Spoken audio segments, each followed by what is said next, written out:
Hello everyone, I'm Tesak and welcome to BNG. Why I'm driving an endurodrone, you might ask. Well, do you see this gorgeous car? I wanna test how well it drives and what it can survive. And where did I get this car? Well, I designed it myself. This car is made by a company named Damaged, and it basically is called the PEPIKMobil MK1.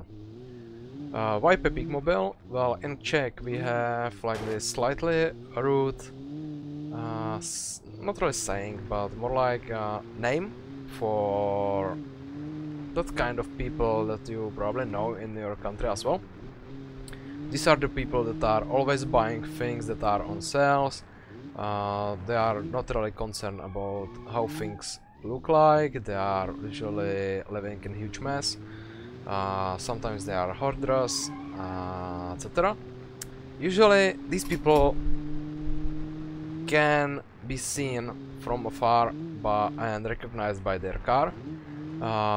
This car is usually, at least in Czech Republic, Wagon. We call it Kombi. BNG recognizes it as Wagon, so I presume that for the English-speaking audience it's Wagon. So they are usually driving Wagon because you can pack more stuff in it, right? They are gonna be usually bragging about how cheap they are driving, like the car costs them near nothing and it's really fuel efficient, it's really reliable, and they can fix anything they want on it with their own hands without any tools anytime they want, because it's really easy to maintain. So this is what I was building or designing the PEPIKMobil around. This was the whole mindset and idea. One thing we are missing is tow bar, but don't let that bumble you, because I think for the last like 10 years in Czech Republic there is, I think it's even a law, it's not like a rule, but it might be a law, maybe in Europe as a whole, that you can't really have a tow bar that's like permanently attached. So you have to have like the tow bar that you can't detach from your vehicle, like screw it in, etc. So for that, I will be entirely honest, I forgot to add the tow bar, but right now I think we are gonna be like stuck with the saying that the tow bar is detachable. Yeah, right? Okay, so this vehicle have tow bar, it's just hidden somewhere inside and you have to get out and attach it to your vehicle if you wanna tow something. So that's probably everything I wanted to say. Like, the vehicle is quite basic, like European style car. It's a Wagon apparently. I wanted to go with silver color, but I couldn't make nice mixture. It looks crappy, so I came up I went with the red color instead, because usually the PEPIKmobiles mobiles are usually silver in real life, but the red color is like the second in row on popularity, so I decided to go with the red color. On top of that, I really like red color, so double win. Well, where was I? Yeah, the engine is 4-cylinder inline, because Pepiks wouldn't drive anything else besides 4-cylinder, and V6, or not really V6, I mean the V-shaped engine is really for the rich people, and they wouldn't like touch the Boxer because, oh my god, that would just eat them alive, even though it's Smith. Never mind, just V4, like 4-cylinder inline. The fuel consumption isn't as good as I was expecting. It's about, I think, 14 liters per 100 kilometer, and that's not really good, because the usual Pepik is just going to be proclaiming that he's driving for like 4 liters per 100 kilometer. Maybe 5 if he's more like down to earth guy, but he's not usually gonna admit that his car would just have the consumption of more than 7 liters. So I was trying to achieve like the lowest consumption, but I was still trying like to get at least some kind of performance out of the car, so it wouldn't be just boring driving it around. So I ended up with, oh no, let me flip the vehicle back. No, come on, just go, flip.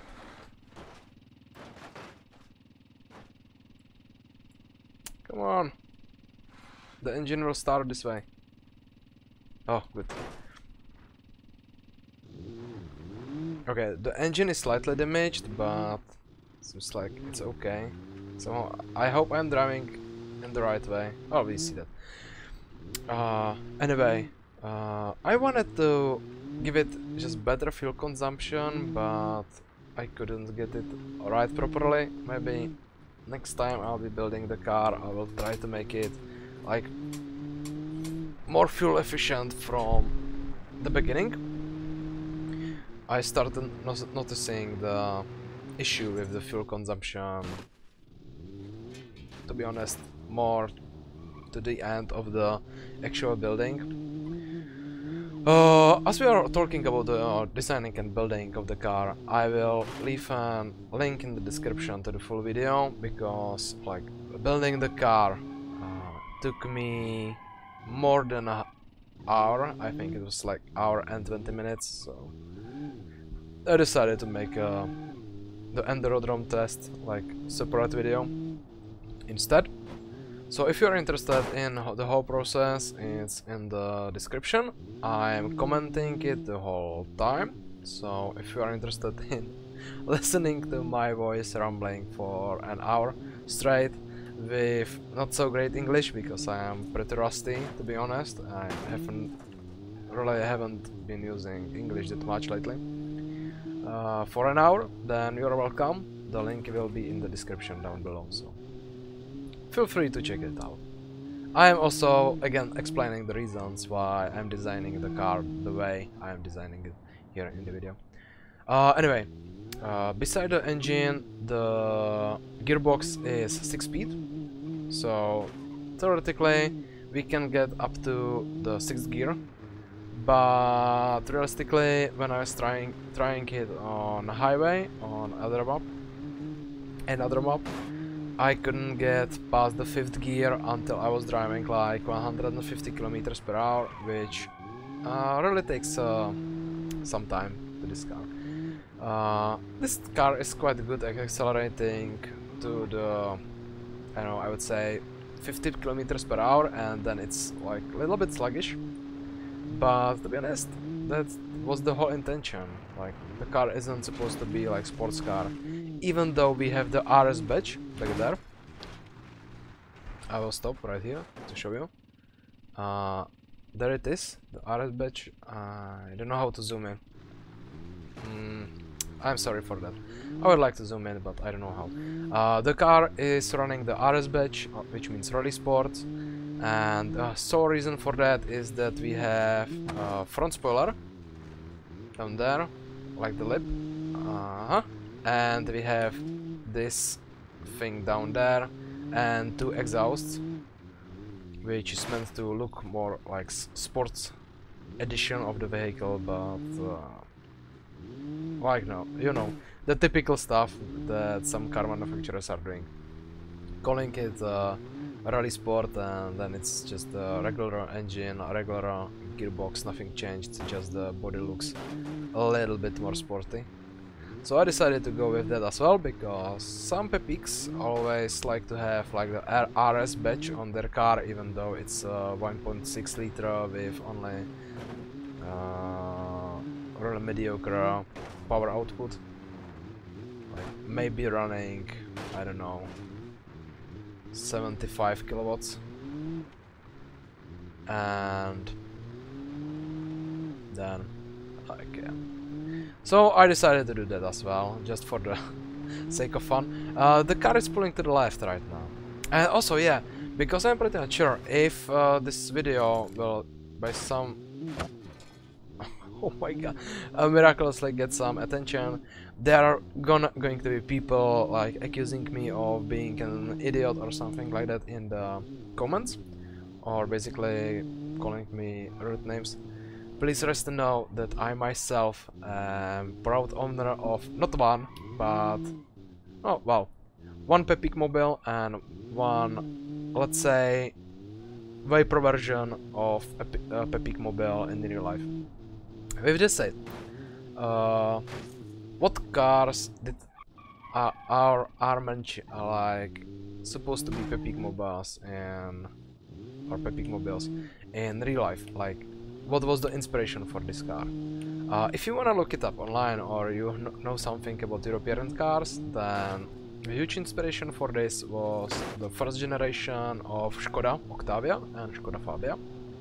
These are both Czech manufacturers. Oh, I think in English they are called Skoda, because yeah, even the company themselves have all the ads that are calling themselves like Skoda, but in Czech we are still calling them Škoda because it's the original, like the name with the sh instead of s. So yeah, the original cars that I was using like a benchmark that are considered like PEPIKMobil is the old first generation Škoda Octavia and Fabia, both Škoda, made by Škoda. And then generally some Volkswagen models like are considered PEPIKMobils as well, but not so often. These are like the premium versions of PEPIKMobils because they cost more and they look kind of similar usually. Like the Škoda is part of Volkswagen concern, so these cars are really similar. And that's probably everything that I wanted to say about this car. I'm already recording like for 12 and a half minutes, and the car just don't want to die, which is something really surprising to me. Like, the car wants to survive. Like, we already are driving the throttle lap, I think. I'm pretty much sure this is the throttle lap. And I'm pretty much sure that the only way to kill this car is straight, like, crash or like flip it, so the engine would starve because there wouldn't be any oil. Like, I don't know, I wanted to make it just a quick video, like 10 minutes maybe. I wasn't expecting this car to survive so long. Oh yeah, I forgot to mention, beside the tow bar that as I managed... Oh, brakes are fading. I don't know if I managed it.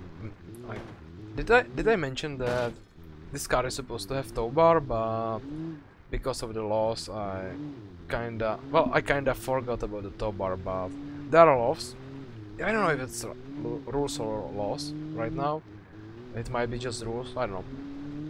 But no new cars have a permanent tow bar. All the tow bars in Europe are like detachable, so I decided, once I realized that I forgot to place the tow bar, I decided like, heck it, like the tow bar is probably detachable because it's meant to be like newer car, so yeah, it's detachable tow bar. No reason to like export the car again, right? Basically I was just lazy, so yeah. But let's pretend that the tow bar is detachable. I hope I am not repeating myself, maybe I just mentioned that. Like, this is the third take on the video because I had an issue setting up OBS and BNG to work correctly, so yeah, excuse that please. Okay, what else? Yeah, when I was building the car and the automation, there was an issue. The automation kept screaming on me that the car have an issue with oversteering, I think. But really, the issue is like the car is I would say understeering, to be honest. Like, before I went ahead and made a video on endurodrone, I was trying it on the BNG map Italy, and really just the car felt really like sluggish and not really turning around, and this is absolutely something you would like expect from this car, but oversteering, like really? I don't know, right? It's not really feel like it's oversteering. Like I'm playing with gamepad, but or controller, but still it's not making much difference. I would say, like, the car is definitely not oversteering, at least for my taste. And that's basically everything I wanted to mention. Like, there's not much more I can mention about that. I'm pretty much surprised by the durability of the car. Like, this is the 4th lap, I think. Let me just sit more comfortably. I've been sitting for too long, so my back hurts. I'm impressed with the car. Like, yeah, I know. I feel like I sound like some kind of like probably jerk because I'm so praising my work, but no, really, I was expecting this car to die from engine failure or something, like pretty much immediately, because like this is the 3rd car I ever designed in automation, I think. I designed one car just for the sake of getting that game and playing around with it, and 2nd car because I just want to get some feel like for the editing stuff and such. So this is the third car that I built in automation, and I'm really like impressed with myself, and especially more than myself, I'm really impressed with the car. Like, I was really expecting it to die ASAP, driving around the first pothole and the wheel flies away or something like that. Well, plus when I started the Italy map, the first thing that happened to the engine was it just decided to give up. I literally just started the game, spawned the car, and the engine said, "Oh yeah, fuck off," and I'm out, and went to orange. After few minutes, it literally went just, "Okay, enough fun." Red died. See ya.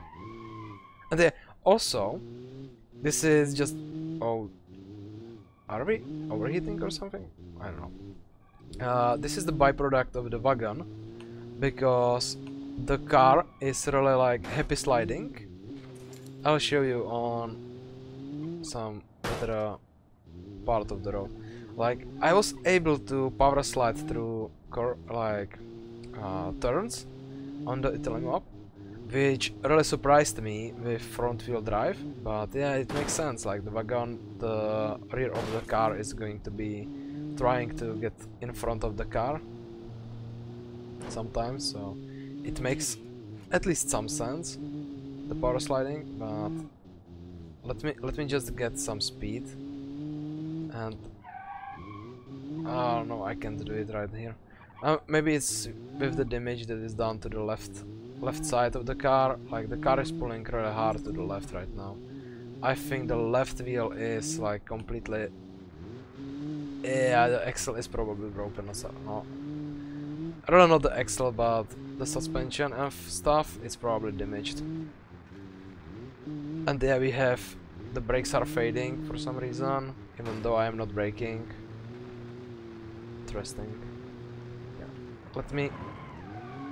Yeah, it's no longer power sliding as it used to, but you'll have to trust me with the power slide thing. The rear of the car is really happy to get in front of the car, like, it's really trying.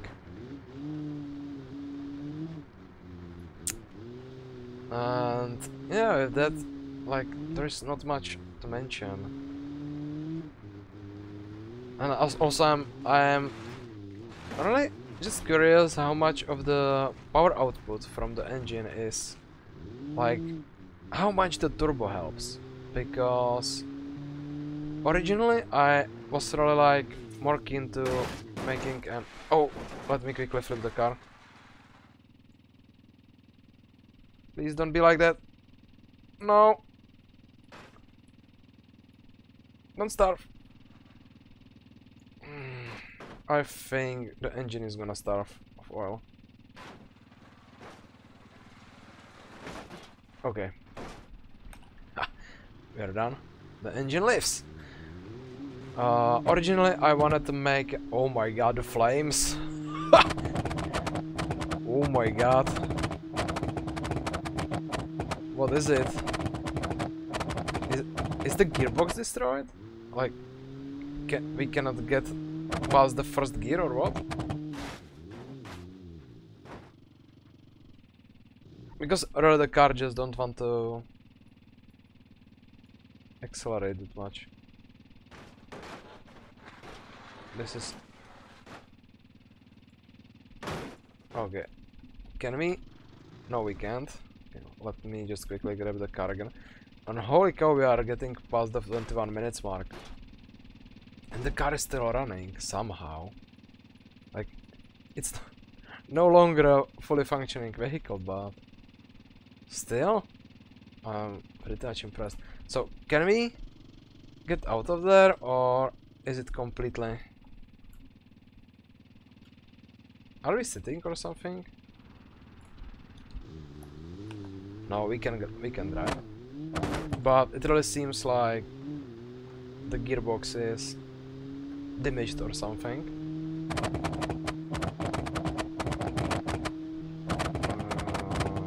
Let me...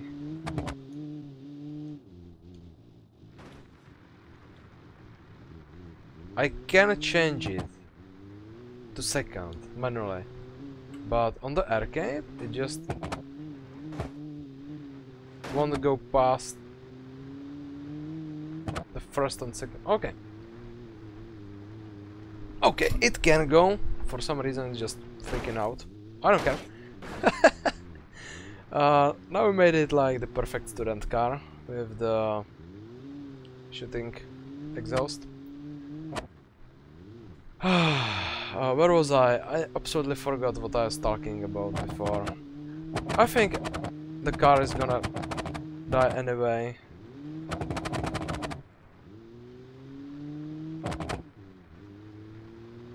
Let's see if we survive this jump.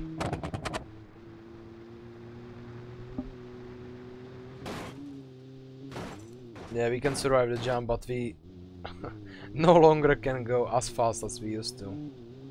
Like at the beginning, like jumping this thing is really easy.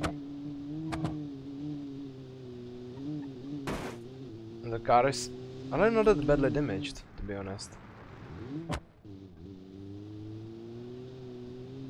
Okay, so we are closing on 5th lap, I think. Okay, let me just floor it. Maybe the turbo is damaged. Okay, let me go slowly. I don't know if it's I never experienced something like this in BNG nor in real life, so I have no idea. We are basically stuck on the first gear.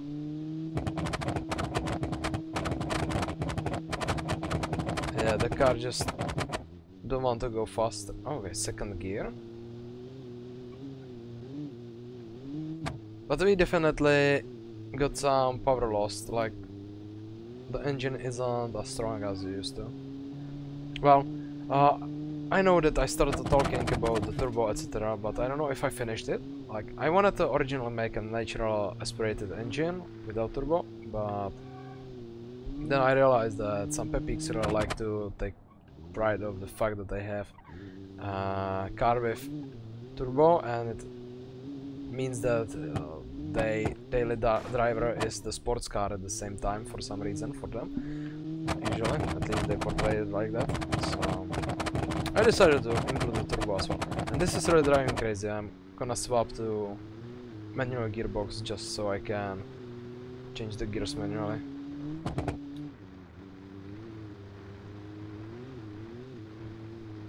we will see how long will the car last.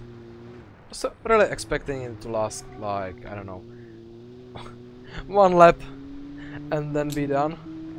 But this is like, holy shit. I'm really surprised with this car. Okay. It's really pulling to the left all the time. Okay.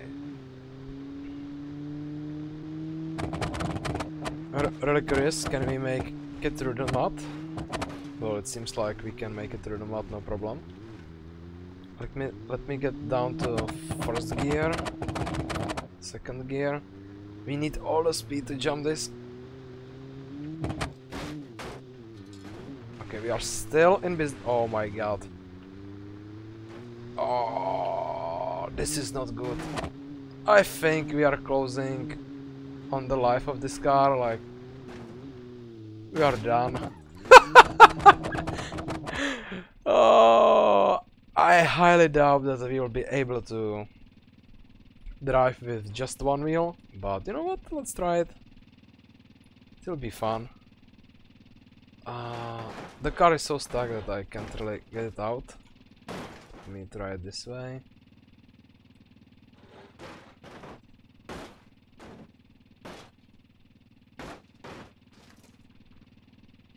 And once again. Okay, and the engine died? Yeah, the engine died. Yeah, the engine is dead. Okay. Thanks you for watching. This has been the PEPIKMobil maybe damaged. And we surely damaged the car just a tiny bit.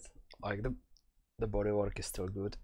The brakes, even though the game was screaming on me that the brakes are like wearing out, like they are still fine, I would say.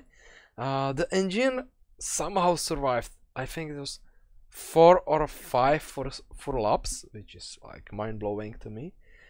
And I'm really surprised. If you like this video, please let me know, and I might just make another follow-up with some kind of different idea for different car.